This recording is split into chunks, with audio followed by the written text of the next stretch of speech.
The alarm woke Do-Yun from a deep sleep. His phone buzzed on the nightstand, the screen showing the emergency code from the Space Center. He sat up, rubbing his eyes, and answered. "Dr. Kim speaking."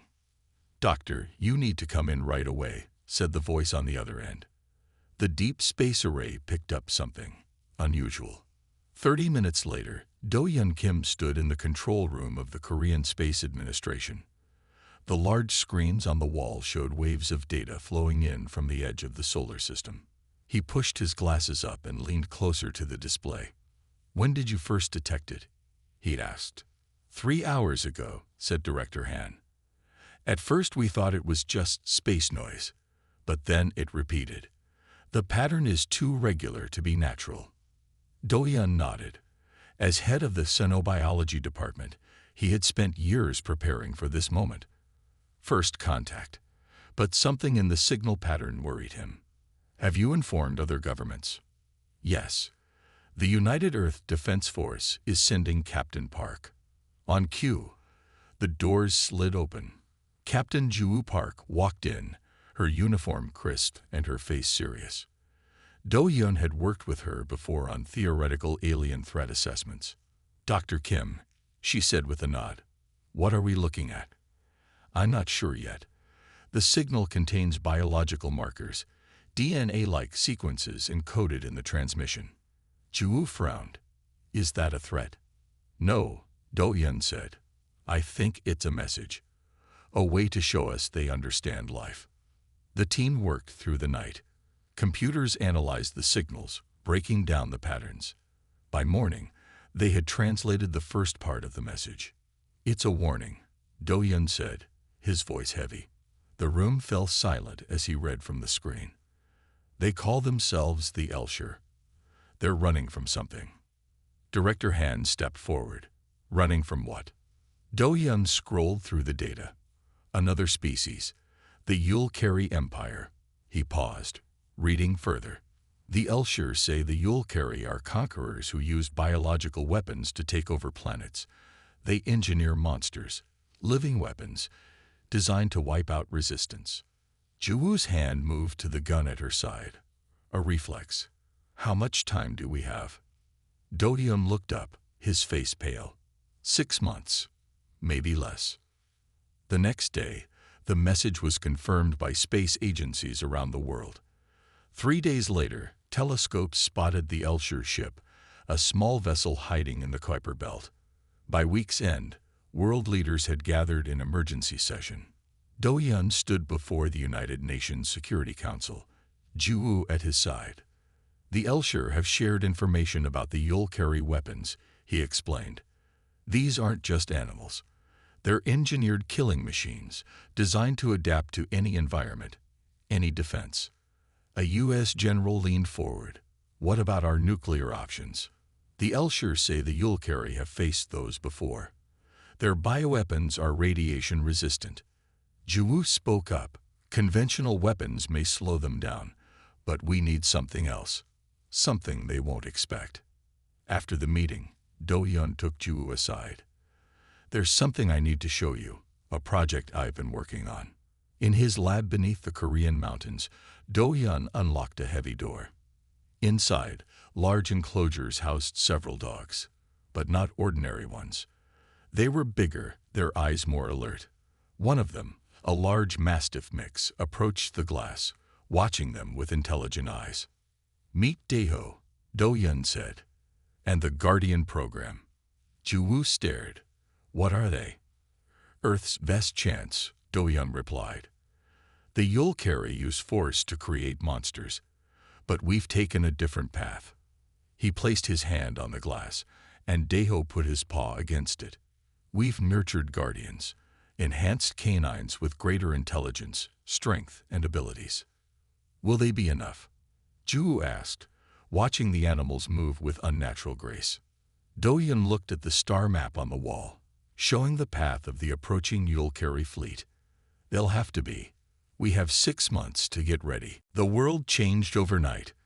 Countries that had fought for centuries now worked together. Military bases buzzed with activity. Scientists shared secrets they had kept hidden for years. 1 month after the warning, Do-Yun's lab became the center of Earth's defense plan. The old mountain facility, once used for storage, now housed the Guardian program. Workers expanded it day and night, digging deeper into the mountain. "How many do we have now?" Ju asked as she walked with Do-Yun through the kennel area. 20 pairs of intelligent eyes watched them pass. 27, Do-Yun said, "but we need hundreds." Ju stopped at one cage where a lean shepherd mix sat watching her.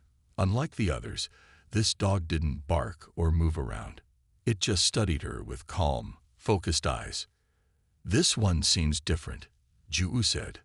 Do-Yun checked his tablet. Haru, female. She was the runt of her litter, but her test scores are the highest we've seen. The dog's ears perked up at her name. Ju knelt down and held out her hand. Haru approached slowly, sniffed her fingers, then pressed her head against Ju's palm. "She likes you," Do-Yun said, surprised. "That's rare. Most of them take weeks to bond with humans." Before Ju could answer, an aide rushed in. "Dr. Kim, your visitor has arrived." They hurried to the main lab. A woman in her 30s stood examining the genetic charts on the wall screens. She turned when they entered, pushing back her short black hair. "Professor," she said with a small bow to Do-Yun, "it's been a long time." "Dr. Minji Kang," Do-Yun said with a warm smile. "My best student." He turned to Ju. "Captain Park, meet the brilliant mind who helped me start the Guardian program before the government shut us down." Minji shook Ju's hand. "So they finally see the value in our work." Do-Yun led them to a secure room with a round table. Maps and charts covered the walls. He tapped a screen, bringing up images of strange creatures, things with too many legs, armored skin, and deadly-looking claws. "These are what the Elshir have shown us," he explained. "You'll carry bioweapons from previous conquests, each one designed for a specific environment." Minji studied the images. "And they'll make new ones for Earth." "Yes, which is why we need to expand the Guardian program fast." Do-Yun pulled up another screen showing a dog's DNA. "But we've hit a wall. The enhanced canines are smart and strong, but not enough to face these monsters." Minji walked closer to the screen. "What if we add more than just enhanced canine genes?" She pulled a small drive from her pocket. "I've been working with extreme organisms, creatures that survive in the harshest conditions on Earth." She plugged in the drive. New DNA sequences appeared on screen. Tardigrades that survive in space, mantis shrimp with the strongest strike in nature, bombardier beetles that make natural explosives. She looked at them both. Earth already has amazing defenders. We just need to borrow their best traits. Ju frowned. "Won't that make them monsters too?" "No," Do-Yun said firmly. "The difference is in how we do it. You'll carry force evolution through pain and control chips. We nurture it through companionship and choice." He brought up video of earlier training sessions, handlers and dogs working together, solving problems as teams. "Our guardians keep their wolf pack instincts, loyalty, cooperation, protection. They fight not because they're forced to, but because they choose to protect their human partners." A loud alarm cut through the air. They rushed to the command center where a global map showed a flashing red dot in the Pacific Ocean. "What's happening?" Do-Yun asked the technician. "Sir, the Deep Space Network just detected something entering our atmosphere. Something big." Juwoo's phone buzzed. She read the message, her face grim. "It's starting. A scout ship just landed in the ocean near Japan." Minji looked at the kennels, where the dogs were now alert, sensing the tension. "Are they ready?" she asked. Do-Yun watched as Haru pressed against Juwoo's leg, looking up at her with determined eyes. "They'll have to be," he said. "We're out of time." The training field sat on a flat area carved into the mountainside. Juwoo stood in the center, wearing a light combat suit. Across from her, 50 meters away, Haru waited, her eyes never leaving Juwoo's face.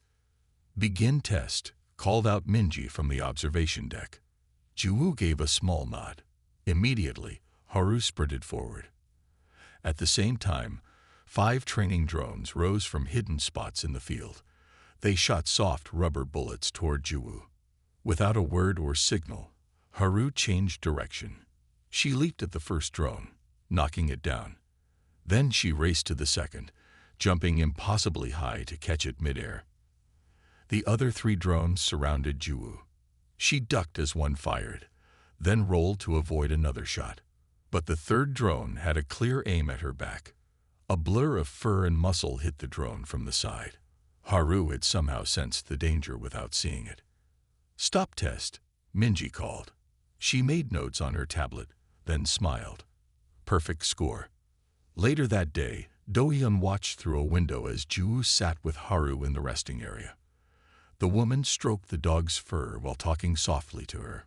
Haru's eyes never left Juwoo's face. "The bond is remarkable," Minji said, joining him. "It's happening faster than we expected." Do-hyun nodded. "It's the same with all the teams now. Look, in other areas around the facility, humans and dogs train together. A man threw balls for 3 smaller, faster dogs to catch. In another room, a woman read a book while a large, dark dog solved a puzzle box to get treats. "Daho surprised me yesterday," Do-hyun said. "I was working on a genetic problem. He watched me for an hour, then went to the computer and pressed the keys to show a different approach. And it worked. Better than my solution." A soldier entered the room. "Dr. Kim, the scout ship team is ready for briefing." In the command center, 20 soldiers stood with their guardian partners. Juwoo and Haru were at the front. A large screen showed satellite images of the Japanese coast. "The alien ship is underwater, 2 kilometers from shore," said General Ta. "Our submarines detected movement inside. We think they're preparing to release something." "The first wave of bioweapons," Do-hyun said. "Testing our defenses." Juwoo stepped forward. "My team is ready. 6 soldiers, 6 guardians. We'll approach by boat and investigate." That night, Do-hyun couldn't sleep. He sat with Daeho in the lab, checking the special combat vests for the guardians one last time. Each vest held sensors, cameras, and light armor. "Will it be enough?" he asked Daeho. The large dog pressed his head against Do-hyun's leg. His eyes seemed to say, "We'll try our best." At dawn, the team loaded onto helicopters. Juwoo knelt beside Haru, checking her vest. "We trained for this," she said softly. "Stay close to me." Haru licked her hand once, then sat straight, ready for duty. The helicopters flew low over the water. As they approached the drop point, Minji's voice came through their headsets. "New data from the Elshire. The scout ships usually release one type of bioweapon first, fast hunters to test defenses. Look for heat signatures moving in packs." Juwoo looked out the window at the calm ocean. "Any weaknesses?" "They're designed for speed, not durability. Strong armor on the head, but softer bodies." The helicopter landed on a small island 3 kilometers from the underwater ship. The team set up their equipment while the guardians sniffed the air. Suddenly, all 6 dogs turned to face the water. Their bodies tensed. Haru gave a low growl. "They sensed something," Juwoo said. Through binoculars, she saw ripples in the water. Something was coming to shore. "Contact in 5 minutes," she told the team. "Remember the training. Trust your guardians." She knelt beside Haru, placing a hand on her back. The dog's muscles were tight, ready to spring. Together, Juwoo whispered. Across the beach, dark shapes began to emerge from the water. They had 6 legs, sleek bodies, and heads that looked like armored sharks. The alien hunters sensed the humans and charged forward. The first battle for Earth had begun. The alien hunters moved fast across the beach. Their 6 legs kicked up sand as they charged. Juwoo counted 10 of them, each about the size of a small car. "Spread out," she ordered her team. The soldiers moved into position, rifles ready. Without warning, one hunter leaped forward, covering 20 meters in a single jump. It landed near Private Sunho, its mouth opening to reveal rows of teeth. Before it could strike, a brown blur tackled it from the side. Sunho's guardian, a muscular Rottweiler named Tai, bit into the creature's leg. The hunter shrieked, a high sound that hurt human ears. It swung around, trying to bite Tai, but the dog was already gone, moving with unnatural speed. "Fire!" Ju shouted. Bullets hit the hunters, but most bounced off their armored heads. A few struck their bodies, causing them to leak a greenish fluid, but they kept coming. Ju aimed carefully at one hunter's leg joint and fired. The leg snapped, and the creature stumbled. Haru darted in, biting at the soft underbelly before jumping away. The joints. Ju called to her team. Aim for the leg joints and underbelly. All around the beach, humans and guardians fought together. The dogs didn't try to kill the hunters. They were too big for that. Instead, they distracted them, dodged their attacks, and led them into the soldiers' fire. 2 hunters surrounded Sergeant Yuna. She fired at one while her guardian, a sleek gray dog named Sol, harassed the other. But a third hunter appeared from behind a rock. It spat a stream of acid that caught Yuna on the arm. She screamed as her sleeve smoked and burned. Ju ran toward her, firing at the new hunter. Haru raced ahead, jumping onto the hunter's back. She bit down hard on a spot where the armor plates met. The creature thrashed, trying to throw her off. "Haru, clear," Ju shouted. The dog released her grip and leaped away just as Ju fired 3 rounds into the weak spot Haru had exposed. The hunter collapsed, green fluid pooling beneath it. "Medic," Ju called. She helped Yunha to safety while keeping an eye on the battle. The fight lasted 20 minutes. When it ended, all 10 hunters lay dead on the beach. 2 soldiers were wounded, but none killed. The guardians were scratched and tired, but otherwise unhurt. "Secure the area," Ju ordered, "and get samples from the creatures." Back at base, Dohyun and Minji examined the hunter parts brought back by the team. They wore protective suits to guard against any toxins. "Amazing design," Minji said, looking at tissue samples under a microscope. "The muscle density is 5 times greater than Earth mammals." Dohyun studied the acid glands. "This isn't just evolution. Every part is precisely engineered for killing." In the medical bay, Ju visited the wounded soldiers. Yunha's arm was wrapped in bandages, but the doctors said she would heal. "How's Sol?" Yunha asked. "He's fine, waiting outside for you." Yunha smiled. "He saved my life. That third hunter would have gotten me if he hadn't warned me." Later, Ju found Haru in the training yard, running obstacle courses despite being tired from the battle. She sat on a bench and called the dog over. Haru came and rested her head on Ju's lap. Ju checked her for injuries, but found only minor cuts. "You did well today," she said softly, stroking Haru's fur. Dohyun joined them, his face serious. "We won this fight, but it was just a test. The Elshir say the main fleet is still coming." "When?" "Sooner than we thought. Their ships are accelerating. We now have less than 3 months." Ju looked down at Haru, who stared back with intelligent, determined eyes.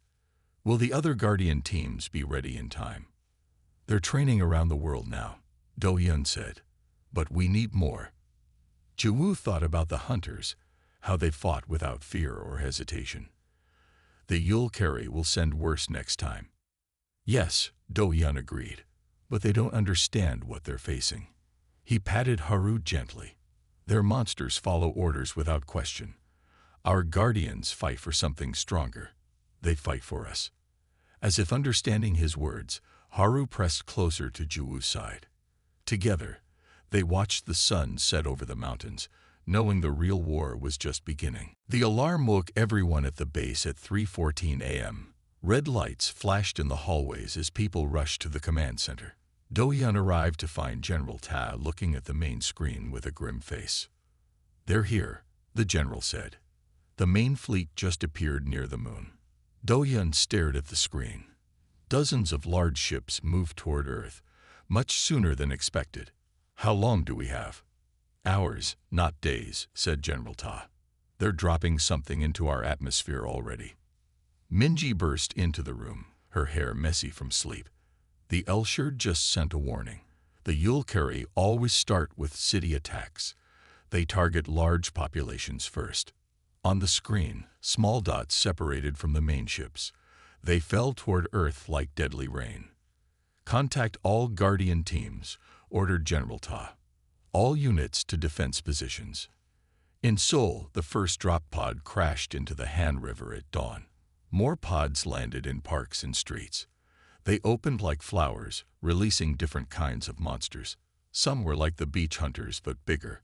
Others looked like giant insects with sharp claws. The worst were flying creatures with wings that spread acid when they flapped. Juwoo and her team arrived in Seoul by helicopter.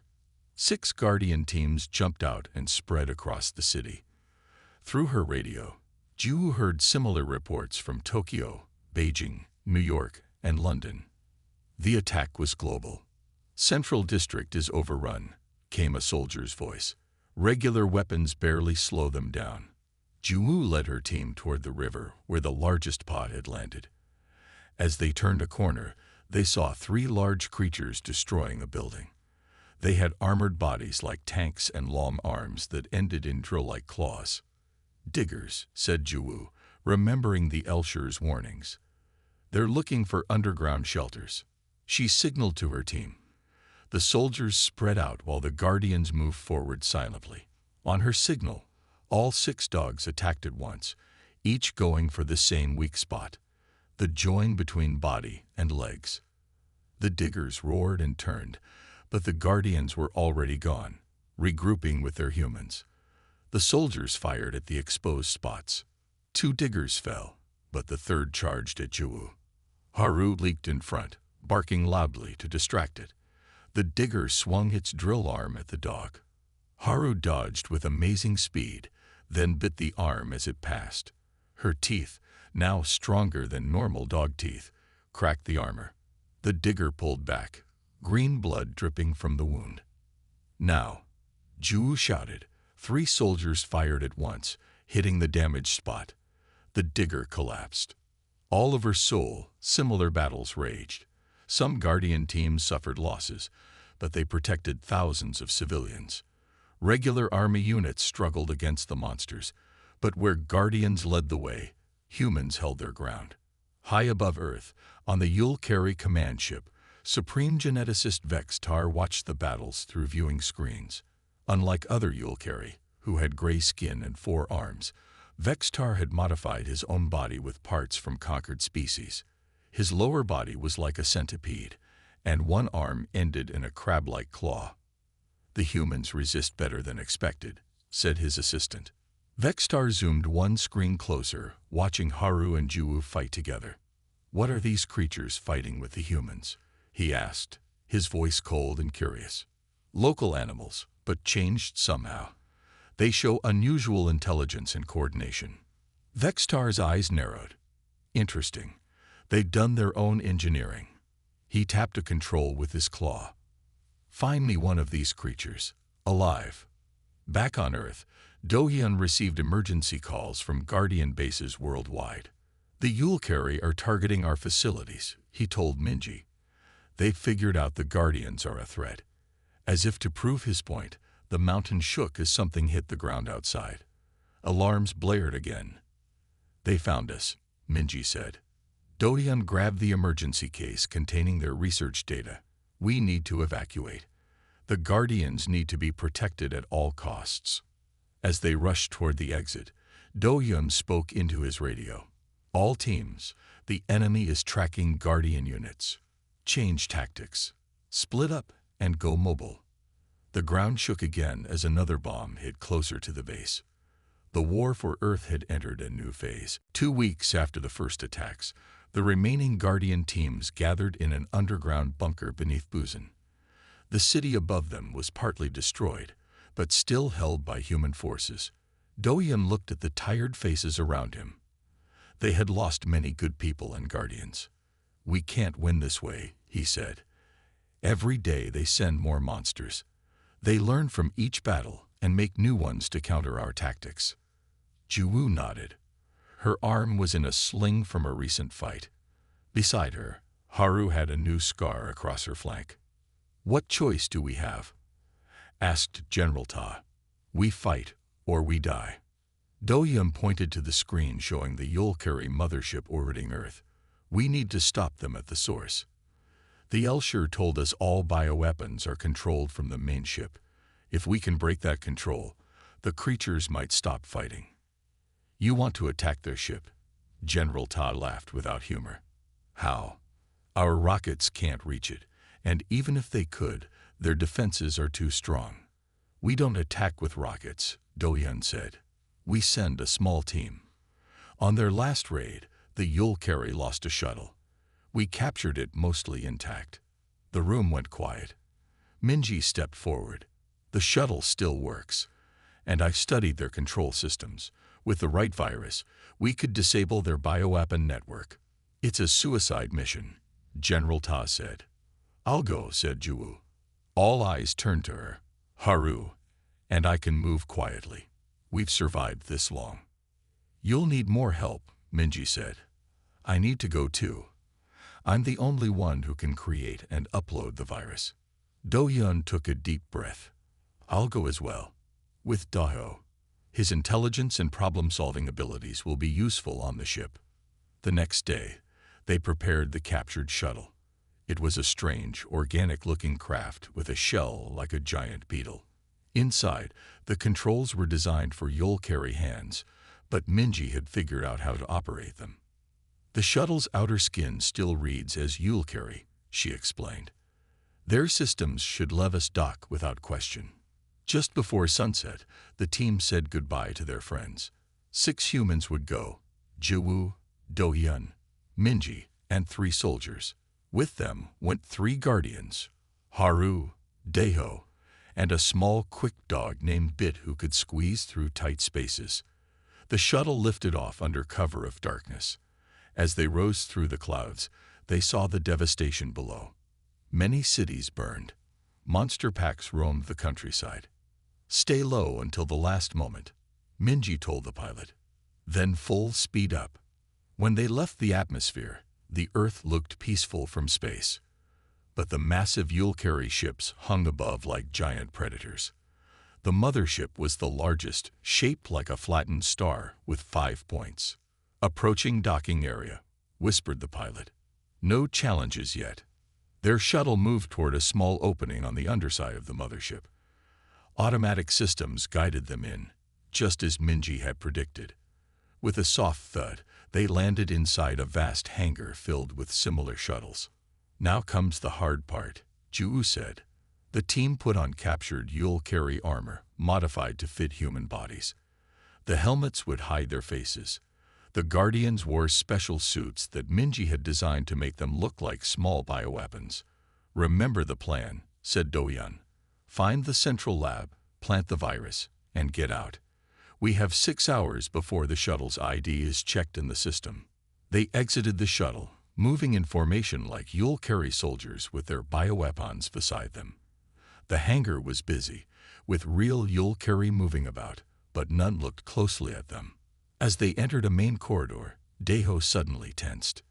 He made a small whining sound that only Do-Yun could hear through his helmet. "Something's wrong," Do-Yun whispered. "Daho senses danger." Before anyone could react, a door opened beside them. A large Yulkari with a centipede lower body blocked their way. "Interesting," said Supreme Geneticist Vextar, looking at them with cold, calculating eyes. "I don't remember sending your unit to collect specimens." Juwu's hand moved slowly toward her hidden gun. Beside her, Haru tensed, ready to spring. "We are taking these specimens to Lab Section 12, said one of the soldiers in rough Yulkari language. They had practiced this phrase many times. Vextar's 4 eyes narrowed. He moved closer, studying their disguises. "There is no Lab Section 12 on this level," he said. Suddenly, alarms blared through the corridor. A voice spoke in the Yulkari language, calling for security teams. "Run," Do-Yun shouted. The team scattered. Jumu and Haru went left, Dohyun and Daho right. Minji and the others took a different path. Meet at the central core, Ju called as they separated. Yule-carry guards poured into the hallways. Ju fired her gun, hitting one guard. She and Haru ran until they reached a large door. They slipped inside and found themselves in a vast room filled with strange containers. Inside each one floated a different creature from various worlds.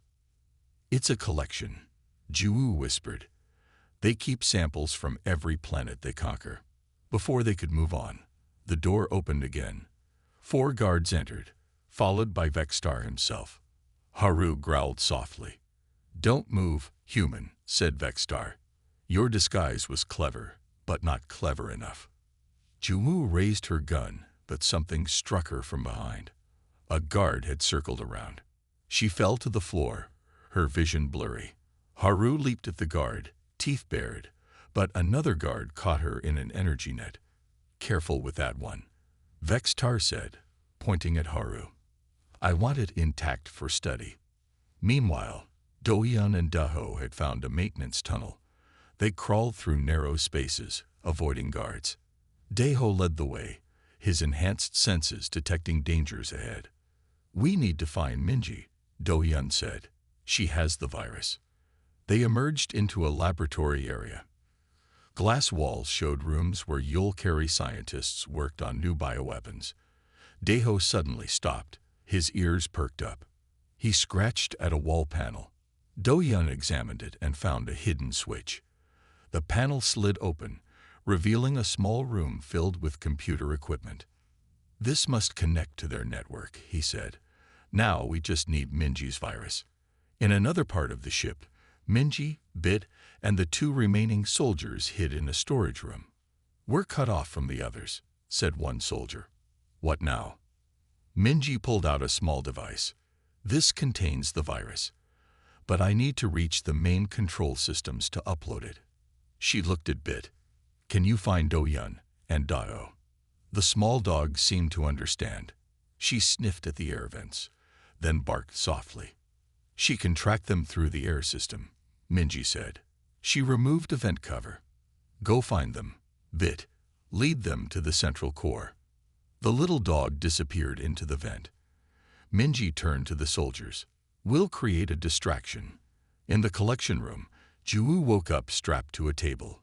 Vextar stood over her, examining a screen showing her vital signs. Nearby, Haru was locked in a transparent cage. "Fascinating biology," Vextar said. "Simple, yet effective." "Let us go," Ju said, struggling against her bonds. "I have questions first." Vextar's face moved closer. "Your companion animals. They're engineered, yes, but they're different from our creations. They choose to fight for you. Why?" "We don't force them to obey," Ju said. "We bond with them. We care for each other." Vextar made a sound like cold laughter. "Sentiment. That's your great innovation." He gestured around the room. "We have conquered 100 worlds with our superior designs. Each bioweapon perfectly created for its purpose. Created as slaves," Ju said. "Our guardians fight because they want to protect us." "A delusion," Vextar said. "All life can be controlled with the right genetic programming." He touched a control panel. A large screen showed Earth, burning cities and bioweapons moving across landscapes. "Your world is already falling," he said. "Soon it will be just another sample in my collection." In the cage, Haru watched Ju carefully. Their eyes met briefly. A silent message passed between them. "You're wrong about one thing," Ju said to Vextar. "Control isn't the same as loyalty." At that moment, alarms blared again. The ship shuddered slightly. "What now?" Vextar hissed, turning to check another screen. Elsewhere on the ship, Bit had found Dohyun and led him to a new location, a room full of glowing tubes that connected to every part of the ship. "The central nervous system," Dohyun whispered. "Now we just need Minji's virus." Explosions rocked the ship. Vextar rushed to a control panel. The humans have attacked our lower decks, he growled. Foolish distraction. Juwu knew it was Minji's work. While Vextar was distracted, she caught Haru's eye again and nodded slightly. Haru understood. The dog began to whine loudly, then fell to the floor of her cage, her body shaking as if in pain. What's happening to her? Juwu asked, real fear in her voice. Vextar turned to look at the cage. Perhaps your guardian is not as strong as you thought. He moved closer to examine Haru. The moment he was near enough, Haru sprang up, slamming her body against the cage door. The force was so strong that the lock broke. Before Vextar could react, Haru was on him, teeth biting into his arm. He roared in pain and threw her off, but she had already grabbed something from his belt, a small control device. She crushed it in her powerful jaws. The restraints on Juwu's table suddenly released. She jumped up, grabbing a weapon from a nearby table. Good girl, Haru, she said. They ran for the door. In the central core room, Do-hyun waited anxiously. Vit had gone back into the vents to find Minji. The ship shook with more explosions. Suddenly, Vit returned through a vent, followed by Minji crawling through the tight space. Thank goodness, Do-hyun said, helping her down. Where are the soldiers? Creating a diversion, Minji said. They won't make it back. Her face was sad but determined. She pulled out the virus device. Let's finish this. She connected the device to the central system. Screens lit up with strange symbols as the virus began to spread. How long? Do-hyun asked. 5 minutes to reach all systems, but we have another problem. She pointed to a screen showing security teams heading their way. We need to hold them off. Daeho barked suddenly, looking at a large ventilation shaft on the wall. Moments later, they heard sounds coming from inside. Do-hyun raised his gun, but lowered it when Haru jumped out, followed by Juwu. You made it, Minji cried.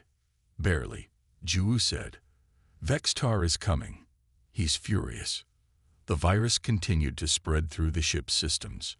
On screens around them, they could see its effects. Throughout the ship, containment fields began to fail. Bioweapons in holding areas were breaking free. The virus isn't just shutting down control systems, Minji explained. It's freeing all the bioweapons from Yolkari control. Alarms blared louder. The sound of fighting echoed through the ship as freed creatures attacked their former masters. Time to go, Do-hyun said. They ran toward the shuttle bay, the 3 guardians leading the way. They passed scenes of chaos. Yolkari scientists fleeing from their own creations, guards fighting losing battles against liberated monsters. They were almost at the shuttle bay when Vextar appeared, blocking their path. His body had changed. He now had spiked armor covering his skin and claws dripping with poison. You destroy centuries of work, he hissed. I will enjoy watching you die. He charged at them with shocking speed. Juwu fired her weapon, but the shots bounced off his armor. Do-hyun and Minji dove aside, but Vextar wasn't aiming for them. He went straight for Haru. Your pet dies first, he said to Juwu. Haru dodged his first strike, but couldn't avoid the second. Vextar's poisoned claw caught her side. She yelped in pain. Haru! Juwu screamed, running toward them. Vextar turned to strike Juwu, but Haru, despite her wound, leaped at him one more time. Her teeth found a gap in his armor at the neck. She bit down with all her strength. Vextar howled, trying to throw her off. His claws raked her body, but she held on. Daeho and Bit joined the attack, each finding weak spots in his armor. Juwu reached them and fired her weapon point-blank into Vextar's face. The alien commander collapsed, taking Haru down with him. The ship is breaking apart, Minji shouted. We need to leave now. Juwu gently picked up Haru's bloody body. The dog was still breathing, but barely. Hold on, girl, she whispered. Just hold on. They ran for the shuttle as explosions tore through the mothership. The final battle had been won, but at what cost? 3 months after the destruction of the Yulkari mothership, Earth was healing. Cities were being rebuilt. Fields grew green again. In the skies above, the remaining alien ships had been captured or destroyed as their bioweapons turned against them. In a new facility built in the mountains near Busan, Do-hyun and Minji worked with the creatures that had once been weapons. Now free from control, many had chosen to stay on Earth, finding peace for the first time. The large ones are helping rebuild Seoul, Minji told a group of visiting scientists. They can lift concrete blocks that would take machines to move. She led them past habitat areas where former bioweapons lived. Some still looked fierce, but their behavior had changed. They were no longer mindless killers. They had intelligence all along, Do-hyun explained. The Yulkari just never allowed them to use it for anything but fighting. At the far end of the facility was a special memorial garden. Stone statues honored the humans and guardians who had died in the war. The largest statue showed a shepherd dog standing watch over Earth. Jiwoo visited the memorial every week. Today she walked slowly, her own injuries still healing. Behind her came Daho and Bit, along with 5 small puppies who tumbled and played as they followed. She stopped at Haru's statue and placed a flower at its base. The real Haru had nearly died from Vextar's poison. For weeks, she had fought for life in the medical center. The best doctors had worked to save her, treating her as they would any human hero. Against all odds, Haru had survived. But she would never fight again. Her body was too damaged. She now lived with Jiwoo in a small house near the sea, resting and watching the waves. "Captain Park," called a voice. Do-hyun approached with a visitor, a strange alien with silver skin and 4 arms. "The Elshire ambassador wants to speak with you." The alien bowed slightly. "We bring gratitude from 12 worlds. The Yulkari Empire has fallen. Your victory here was the first, but after you freed their weapons, each planet rose up. It wasn't just us," Jiwoo said, looking at the puppies playing nearby. "It was our guardians too." "Yes," the ambassador agreed. "Your way of partnership rather than control. Many worlds wish to learn from this." Later that day, Jiwoo sat on the beach near her house. Beside her, Haru rested on a soft blanket, watching the puppies dig in the sand. Though scared and weakened, her eyes were still bright and intelligent. "They want us to help build a new alliance between worlds," Jiwoo told her. "Humans and guardians together as representatives." Haru made a soft sound and placed her head on Jiwoo's lap. One of the puppies, a female with markings like her mother, ran over and dropped a shell at Jiwoo's feet. "Good find, Nari," Jiwoo said, patting the puppy's head. Do-hyun joined them, sitting carefully beside Haru. "Her puppies are showing amazing abilities," he said.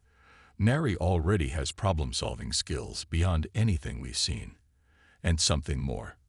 "What do you mean?" Jiwoo asked. "Empathy," Do-hyun said.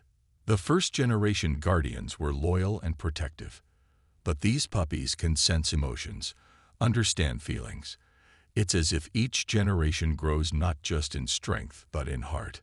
They watched as Neri gathered her brothers and sisters to share the beach treasures they had found. The puppies worked together, arranging shells in a pattern. In the distance, an Elshire ship landed at the new spaceport. More visitors from other worlds coming to learn, to rebuild, to form new bonds. "You know," Do-hyun said, "the Yulkari believed that controlling life was power. They engineered monsters to serve them. And in the end, those monsters turned on them." Jiwoo stroked Haru's fur gently. "And we nurtured guardians who chose to stand with us, even when it meant sacrificing themselves." On the beach, Neri looked up at them, her intelligent eyes full of curiosity and love. The future guardians of not just Earth, but of a new alliance between worlds. Haru watched her puppies with pride.